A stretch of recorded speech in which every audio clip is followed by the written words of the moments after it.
មានអ្វីកើតឡើងចំពោះម្ដាយនិងចំពោះទារកនៅដំណាក់កាលទី2ឬមួយក៏ត្រីមាសទី2ចា៎ក្នុងវីដេអូមុនខ្ញុំបាននិយាយតាក់ទងទៅនឹងការវិវត្តរបស់ទារកនៅដំណាក់កាលទី1ត្រីមាសទី1អញ្ចឹងក្នុងវីដេអូនេះខ្ញុំនឹងនិយាយពីការលូតលាស់ឬមួយក៏ការវិវត្តរបស់ទារកនៅត្រីមាសទី2បងប្អូនចង់ដឹងតាក់ទងទៅនឹងការលូតលាស់របស់ទារកនៅត្រីមាសទី1បងប្អូនអាចចូលរកមើលក្នុង Channel YouTube បានខ្ញុំមានដាក់ជាវគ្គ1វគ្គ2ចា៎ដំណាក់កាលត្រីមាសទី2រាប់ចាប់ពីសប្តាហ៍ទី14ដល់27សប្តាហ៍ដំណាក់កាលនេះត្រូវចាត់ទុកបានជាដំណាក់កាលមាសពីព្រោះដំណាក់កាលនេះបងប្អូនស្ត្រីភាគច្រើនទូទៅគឺគាត់នឹងកាត់លែងសូវមានអាការៈចាញ់ដោយការត្រីមាសទី1ហើយអញ្ចឹងបងប្អូនអាចចាប់ដើមមានកលាំងឬមួយក៏ចាប់ដើមអាចញ៉ាំបានឬមួយក៏សម្រាប់បានច្រើនជាងដំណាក់កាលទី1អញ្ចឹងយើងនៅនិយាយពី3ចំណុចតាក់ទងទៅនឹងការប្រែប្រួលរូបរាងរបស់ម្ដាយនិងតាក់ទងការប្រែប្រួលវិវត្តរបស់ទារកនិងការថែទាំសុខភាពអញ្ចឹងទី1តាក់ទងទៅនឹងការវិវត្តឬមួយក៏ប្រែប្រួលរូបរាងរបស់ម្ដាយគឺម្ដាយនឹងចាប់ផ្ដើមមានកម្លាំងកំហែងវិញអាចញ៉ាំបានសម្រាប់បានច្រើនជាងមុនហើយមួយទៀតម៉ាក់ប្រកាសជាអាចនឹងដឹងពីចលនាកូនបំរះហើយចាប់ផ្ដើមដឹងថាអូកូនបរះកូនឬកូនអីហើយទៀតគឺបងប្អូនចាប់ផ្ដើមឡើងគីឡូខ្លាំងពូក៏ចាប់ផ្ដើមធំជាងមុនដែរនៅពេលដែលបងប្អូនចូលដល់ដំណាក់កាលនេះពូចាប់ផ្ដើមធំខ្លាំងមែនតើអញ្ចឹងបងប្អូននឹងអាចកើតមានអាការៈហើមជើងឬមួយក៏បងប្អូនអាចមានអាការៈឈឺខ្នងឈឺឆ្អឹងឈឺតាគៀកចាហើយមួយទៀតក៏ជួបប្រទះដែរគឺបងប្អូនចាប់ផ្ដើមប្រែប្រួលស្បែកប្រែប្រួលការបែកសង្វាដែលអាចកើតមានដោយសារការរីកធំនៃពោះហើយនិងការឡើងគីឡូខ្លាំងការប្រែប្រួលនៅដំណាក់កាលតាក់ទងទៅនឹងរាងកាយរបស់ម្ដាយ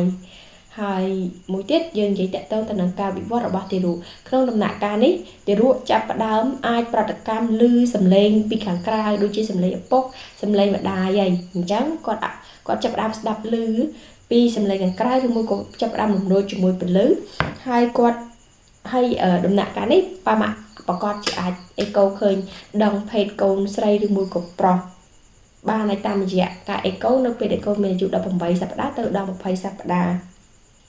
ហើយគាត់នឹងចាប់ផ្ដើមមានដុះរោមនិងសក់ហើយមួយទៀតទារកនឹងចាប់ផ្ដើមវេះវ៉ាស់អាចនឹងជក់ដៃអាចស្ងាបឬមួយក៏អាចធ្វើសកម្មភាពខ្លាំងមែនតើនៅក្នុងដំណាក់កាលនេះចា៎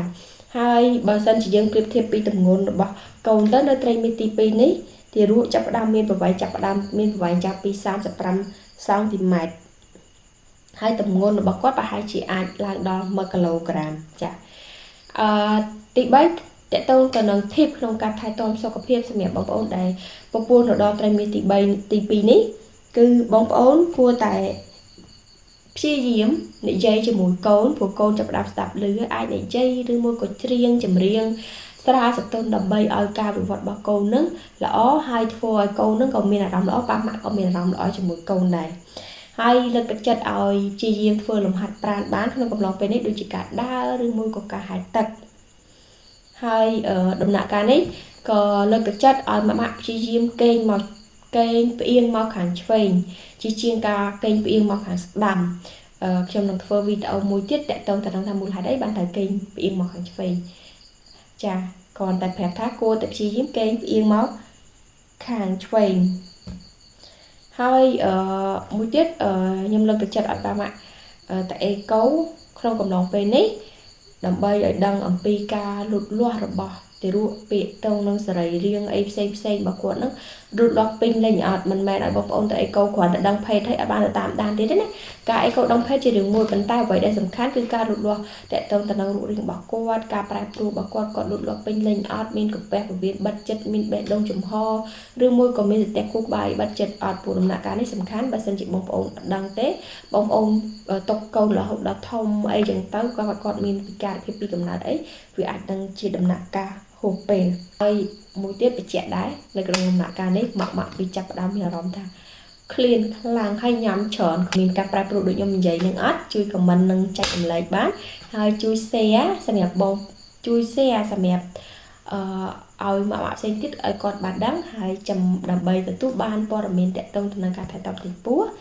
ជួយ subscribe មួយទៅកុំឲ្យរំលងនៅវីដេអូដែលខ្ញុំផុសទៅ upload រាល់ថ្ងៃអញ្ចឹងជួបគ្នាវីដេអូក្រោយអរគុណ